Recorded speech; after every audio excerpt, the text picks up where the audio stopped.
2024년 5월 21일 누가복음 23장 50절부터 56절까지의 말씀을 가지고 함께 묵상과 기도 그리고 나눔의 시간을 갖겠습니다. 먼저 오늘 본문 말씀부터 함께 듣겠습니다. 공의 의원으로 선하고 의로운 요셉이라는 사람이 있으니 그들의 결의와 행사에 찬성하지 아니한 자라.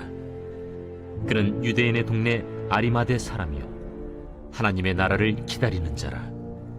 그가 빌라도에게 가서 예수의 시체를 달라 하여 이를 내려 세마포로 싸고 아직 사람을 장사한 일이 없는 바위의 판 무덤에 넣어두니 이날은 준비일이요 안식일이 거의 되었더라. 갈릴리에서 예수와 함께 온 여자들이 뒤를 따라 그 무덤과 그의 시체를 어떻게 두었는지를 보고 돌아가 향품과 향유를 준비하더라. 계명을 따라 안식일에 쉬더라. 우리는 그리스도인입니다. 그리스도인은 예수님의 제자들을 일컫는 것이며 또 예수님이 승천하신 이후에 많은 사람들이 그렇게 불러 자리 잡게 된 용어입니다. 그러므로 우리는 예수님의 제자로서 그 주님이 가셨던 길을 걸어가야 되는 것이며 또 예수님을 닮음으로 그 예수님의 모습을 세상 사람들에게 보여야 되는 것입니다. 그러한 부분 속에 오늘 본문에서는 한 예수님의 제자가 등장하고 있습니다. 바로 아리마대 요셉입니다.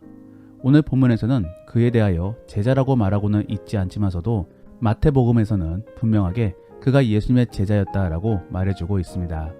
그러므로 요셉은 예수님의 제자로서 이제는 예수님에 대한 장례를 치러주고 있는 것입니다. 다만 어떤 사람들은 그가 예수님의 제자임에도 불구하고 어떻게 이렇게 거리낌 없이 빌라도 앞에 나설 수 있으며 또 어떻게 무사히 장례를 치를 수 있었을까를 생각해 볼 수 있을 것입니다. 여기에 대해 요한복음에서는 그가 유대인들이 두려워 제자임을 숨겼다라고 전하고 있습니다. 그러므로 그는 자신의 정체를 잘 숨김 속에서 결국에 무사히 예수님의 시체를 받아와 장례를 치를 수 있었던 것입니다. 어쨌든 저는 이런 아리마대 요셉에 대하여 오늘 본문 말씀을 통하여 한번 살펴보려고 합니다. 그래서 우리가 가져야 될 제자의 모습 그리고 그리스도인들의 모습에 대하여 한번 생각해 볼 수 있기를 원합니다. 첫 번째로 아리마대 요셉은 선하고 의로웠다라는 것입니다. 여기서의 선함과 의로움은 각각 약간의 다른 의미를 갖고 있습니다. 의로움은 하나님이 보시기에 선함을 의미하고 있는 것이며 또 주께 순종하고 있음을 보여주고 있는 것입니다. 그렇기 때문에 아리마대 요셉은 결국에 예수님의 장례를 치러줌으로써 이사야서 53장 9절의 말씀을 이룬 것입니다. 더불어 선함은 인간이 보기에 착하고 덕망이 있는 모습을 말하는 것입니다. 그러므로 마가복음에서는 그가 존경받는 사람이었다라고 말해주고 있는 것입니다. 결국 그는 주변 사람들에게 선한 영향력을 미쳤던 사람이었던 것이지요. 우리는 그가 빌라도에게 나아가는 모습을 바라보면서 그가 어떻게 저렇게 할 수 있었을까를 생각해 볼 수 있습니다. 물론 그는 사내들인 공회원이었기 때문에 별 문제 없이 나아갈 수도 있었을 것입니다. 하지만 그것만으로는 부족합니다. 그는 예수님에 대한 판정을 반대하였고 또 그에 대한 처분도 찬성하지 않았습니다. 그러므로 그는 충분히 의심을 받을 수도 있었던 상황이었던 것입니다. 그럼에도 그가 이렇게 예수님의 시체를 받아올 수 있었던 이유는 평소에 그의 인품 덕분이었을 것입니다. 그러므로 그가 이렇게 하나님께 쓰임받을 수 있었던 것은 단순히 주님 앞에서만 거룩하였던 것이 아니라 주변 사람들에게도 선한 영향력을 미쳤었기 때문인 것입니다. 우리는 이러한 선하고 의로움에 대하여 잘 곱씹어 볼 필요가 있습니다. 우리는 항상 예배 시간에 주께 쓰임받기 원한다라고 고백하면서 또 결단을 하기도 합니다. 그런데 정작 아무런 준비가 되어 있지 못한다라고 한다면 결국 주님께 쓰임받지 못하는 것입니다. 그러므로 사랑하는 성도 여러분, 주께 쓰임받기 위하여 준비되어 있는 자가 될 수 있기를 원합니다. 그리고 그러한 준비는 주의 말씀의 순종함 속에 주변을 사랑하고 섬기며 선한 영향력을 미쳐야 되는 것입니다. 이것을 조금만 더 구체적으로 풀어 이야기해 보면은 우리가 주변에 선한 영향력을 미침으로 나올 수 있는 결과는 바로 평안입니다. 즉 주변이 화목해져야 되는 것입니다. 그리고 그러한 결과를 만들기 위해서는 결국 우리가 먼저 사랑하고 섬겨야 되는 것입니다. 그런데 결국 이러한 사랑과 섬김을 다르게 표현해 보자면은 결국 무엇입니까? 바로 희생입니다. 우리가 바로 희생되어져야지만이 우리 주변이 화목해질 수 있고 평안해질 수 있는 것입니다. 우리가 일반적으로 생각해보면 사람은 편리함과 평안을 얻기 위하여 서비스를 받습니다. 그러므로 비록 대가는 되더라도 그러한 서비스를 받음으로 평안과 편리를 얻을 수 있는 것입니다. 그런데 결국 그러한 서비스는 무엇을 의미하고 있는 것입니까? 바로 누군가의 희생입니다. 누군가가 대신해서 헌신해 주기 때문에 우리가 편해질 수 있는 것입니다. 이처럼 평안을 위해서는 반드시 누군가의 희생이 필요합니다. 그러므로 우리 공동체 및 우리 주변의 평안을 위해서는 우리가 먼저 섬기고 헌신해야 되는 것입니다. 즉, 희생되어져야 되는 것이지요. 그런데 우리는 여기서 희생의 개념을 오해해서는 안 되는 것입니다.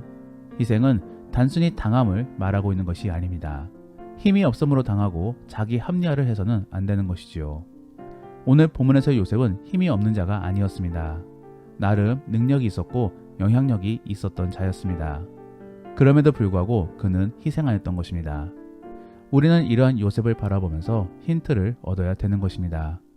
우리가 이뤄낼 수 있는 평안은 우리 안에 노력과 고민 속에서 서로가 윈윈할 수 있는 방법을 찾는 것입니다. 결코 당하는 것만 해서는 안 되는 것이지요. 그리고 성경에서는 이러한 모습을 일컬어 다스림이라고 표현합니다. 우리가 바로 그러한 모습을 갖기 위하여 우리 안에 시간과 에너지가 희생되어져야 되는 것입니다. 그러므로 사랑하는 성도 여러분, 하나님께서 주신 지혜를 잘 활용함으로 서로가 함께 잘 살 수 있는 길을 모색해 보시기를 바랍니다. 그리고 그러한 고민과 행동 속에서 주변 사람들에게 귀감을 얻을 수 있는 그런 복된 그리스도인들이 될 수 있기를 원합니다. 그랬을 때 하나님께서는 우리가 준비되었음을 아시고 우리를 사용하여 주십니다. 정말로 그렇게 하나님께 쓰임받을 수 있는 복된 그리스도인들이 될 수 있기를 원합니다. 두 번째로 아리마대 요셉이 보여주었던 그리스도인의 모습은 주변 상황에 휘둘리지 않고 굳건히 자신의 일을 다하는 것입니다. 즉 사명자의 모습인 것이지요. 오늘 본문 속에서 예수님의 시체를 받아오는 과정은 당시에 있어서 죄인의 시체는 그냥 단체로 매장되거나 혹은 그냥 길거리에 놔둠으로 썩게 만드는 것이 관례였습니다. 결국 그렇게 함으로 계속적으로 죄인의 명예를 깎아내리는 것이지요. 그러한 분위기 속에서 요셉이 빌라도에게 찾아간 것은 대단히 용기 있는 태도인 것입니다. 더욱이 당시의 상황은 급박하였습니다. 예수님께서 숨을 거둔 시각은 오후 3시였습니다. 그런데 만일 날이 저물게 되면은 안식일이 시작되므로 더 이상 장례 절차를 밟지 못합니다. 그냥 예수님의 시체를 밖에 방치해 두어야만 되는 것이지요. 그러므로 요셉은 서둘러 빌라도를 만나 예수님의 시체를 거두어갈 것을 요청하였던 것입니다. 그리고 정말로 예수님이 죽었는가를 확인한 이후에 예수님의 시체를 인도받을 수 있었습니다. 그렇게 해서 요셉은 인계받은 예수님의 시체를 고이 세마포로 싸 돌무덤에 안치시킬 수 있었던 것입니다. 우리는 이러한 과정들을 바라보면서 우리 그리스도인들이 지혜로워야 됨을 깨달을 수 있습니다. 그리고 그러한 지혜는 단순히 똑똑함을 말하고 있는 것이 아니라 통찰력 있게 상황을 잘 파악하여 민첩하게 대응해주고 있는 것을 말해주고 있는 것입니다. 그는 분명히 용기가 있었습니다. 그러므로 감히 죄인의 시체를 가져올 수 있었던 것이며 또 곧바로 장례 절차를 밟을 수 있었던 것입니다. 그런데 그러한 용기가 어디서 나왔겠습니까? 아마도 믿음 아래 나올 수 있었을 것입니다. 하나님의 함께 하심을 믿었던 것이며 또 주의 일하심을 믿었던 것입니다. 그러므로 51절 말씀에서는 하나님의 나라를 기다렸던 자다라고 말해주고 있는 것이지요. 더불어 그는 혼자도 아니었습니다. 믿음의 동역자가 함께하였습니다. 그래서 요한복음에서는 니고데모도 함께 참여하였다라고 말해주고 있는 것입니다. 우리는 이러한 모습들을 바라보면서 그리스도인들은 반드시 성령이 필요함을 생각해 볼 수 있습니다. 왜냐하면 그 성령으로 말미암아 지혜를 받을 수 있는 것이며 또 성령의 인도함을 믿음으로 용기 있게 주어진 일들을 감당할 수 있기 때문입니다. 사랑하는 성도 여러분, 성령 충만함 속에 주어진 일들을 지혜롭게 대처할 수 있기를 바라며 또 믿음 아래 용기 있게 일들을 감당할 수 있기를 원합니다. 하나님께서는 그렇게 할 수 있게 하기 위하여 우리에게 성령님과 함께 믿음의 동역자들을 붙여주신 것입니다. 그러므로 그러한 도우심을 바라보며 맡겨진 일들을 잘 감당할 수 있는 복된 그리스도인들이 될 수 있기를 원합니다. 마지막으로 아리마대 요셉은 하나님이 필요하시다라고 한다면 얼마든지 자신의 것을 내어놓았습니다. 오늘 본문에서 요셉은 예수님을 위하여 자신이 가지고 있었던 돌무덤을 제공하고 있습니다. 이것은 아마도 자신의 가족들을 위하여 미리 준비해 두었던 그런 돌무덤으로 추정되어집니다. 왜냐하면 당시에 있어 유력한 가문들은 모두 자신들의 가족 무덤을 소유하고 있었기 때문입니다. 그러므로 사내들인 공회원이었던 요셉도 아마도 이런 돌무덤을 가지고 있었을 것으로 생각해 볼 수 있습니다. 다만 중요한 사실은 아무도 사용하지 않았던 그런 돌무덤을 제공하였다라는 것입니다. 이것은 일반 돌무덤보다는 의미가 남다랐을 것입니다. 그만큼 소중했을 것이지요. 하지만 요셉은 지체 없이 예수님께 내어드립니다. 이것은 과거에 막달라 마리아가 예수님께 향유를 내어드렸던 그런 모습과 비슷한 모습입니다. 이처럼 우리는 그리스도인으로서 하나님이 필요하시다라고 한다면 언제든지 내어드릴 수 있는 준비가 되어 있어야 되는 것입니다. 그러면 어떻게 해야지 우리는 그러한 준비가 되어 있을 수 있는 것입니까? 바로 비전을 품고 또 주어진 사명을 향해 나아가고 있을 때 바로 준비되어진 모습인 것입니다. 그러면 우리에게 있어 주어진 비전과 사명은 무엇입니까? 먼저는 예배자일 것입니다. 그러므로 언제나 하나님을 높일 수 있어야 되는 것이고, 다음으로는 주어진 능력과 관심 그리고 주변 상황에 따라서 주께서 주신 사명을 찾으려고 노력해야 되는 것입니다. 그렇기 때문에 그리스도인은 게으를 수가 없습니다. 오직 성실함 속에 최선을 다하는 삶을 살아야 하는 것이지요. 그러할 때 하나님께서는 우리에게 역할을 맡기시며 또 우리에게 결단을 요구하실 것입니다. 우리는 거기에 대해 영적 안테나를 쫑긋 세우며 민감하게 기다리고 또 반응할 수 있어야 되는 것입니다. 사랑하는 성도 여러분, 우리가 오늘 본문의 아리마대 요셉을 바라보면서 한 가지 분명한 특징을 발견할 수 있는데, 그것은 바로 준비된 자라는 것입니다. 그리고 그러함으로 결국에 하나님이 주시는 사인에 대하여 즉각적으로 반응할 수 있었던 것입니다. 우리는 그러한 모습을 가지고 있어야 되는 것입니다. 하나님은 우리가 아무것도 준비되지 않으면 그냥 달라라고 말씀하시지 않습니다. 무언가 준비되었을 때부터 비로소 사명과 역할을 부여해 주시는 것입니다. 그러므로 스스로가 잘 준비됨으로 하나님의 말씀을 반응할 수 있는 그런 복된 성도가 될 수 있기를 원합니다. 말씀을 정리합니다. 오늘은 아리마대 요셉을 통하여 어떠한 사람이 그리스도인가를 함께 살펴보았는데, 먼저는 선하고 의로운 자야 되는 것입니다. 그리고 선하고 의로움은 주의 말씀에 순종함으로 주변에 선한 영향력을 미치는 자인 것입니다. 그리고 두 번째는 주변 상황에 휘둘리지 않고 굳건하게 자신의 믿음을 지켜나가고 또 행하는 자인 것입니다. 상황은 언제나 어수선합니다. 평안한 적이 없었습니다.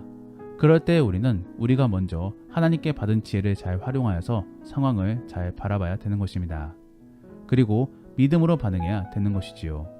정말로 그러한 지혜로운 그리스도인들이 될 수 있기를 원합니다. 마지막으로는 자신의 것을 기꺼이 내어놓을 수 있는 그런 자가 바로 진정한 그리스도인입니다. 하나님은 무작정 우리에게 달라라고 요구하시지 않습니다. 우리가 준비되었을 때 비로소 말씀하십니다. 그러므로 우리는 부지런함 속에 잘 준비함으로 하나님의 말씀을 기다려야 될 것입니다. 정말로 그러함으로 하나님 말씀에 순종할 수 있는 그런 복된 그리스도인들이 될 수 있기를 원합니다. 기도하겠습니다. 우리가 오늘 말씀을 생각하시며 함께 기도하기 원하는 것은, 하나님, 정말로 우리가 쓰임받는 자가 되기를 원합니다. 그러므로 먼저 준비되어 있는 자가 될 수 있게 하여 주옵소서. 그래서 성실하게 오늘 하루를 살아감으로 잘 준비되어질 수 있는 우리가 될 수 있게 하여 주옵소서. 그리고 정말 선하고 의로운 그리스도인이 될 수 있기를 원합니다. 우리를 선한 길로 인도해 주시고 주님의 도움으로 거룩하게 변화될 수 있는 우리가 될 수 있게 도와달라고 함께 기도하겠습니다. 더불어 오늘 본문 말씀을 가지고 믿음의 나눔이나 혹은 가정 예배를 드리신다라고 한다면은 오늘 말씀을 들어보시며 나는 과연 선하고 의로운 자인지를 생각해 보시며 왜 그러한지에 대하여 서로 나누어 보시기를 바랍니다. 그리고 주 안에서 잘 준비되어지기 위해서는 우리 안에서 어떠한 노력이 필요하고 또 어떠한 준비들을 가져야 될지를 한번 나누어 보시기를 바랍니다. 그러면 이제 주님과 함께 깊은 대화의 시간을 갖겠습니다. 오늘 하루도 주 안에서 승리하시기를 바랍니다.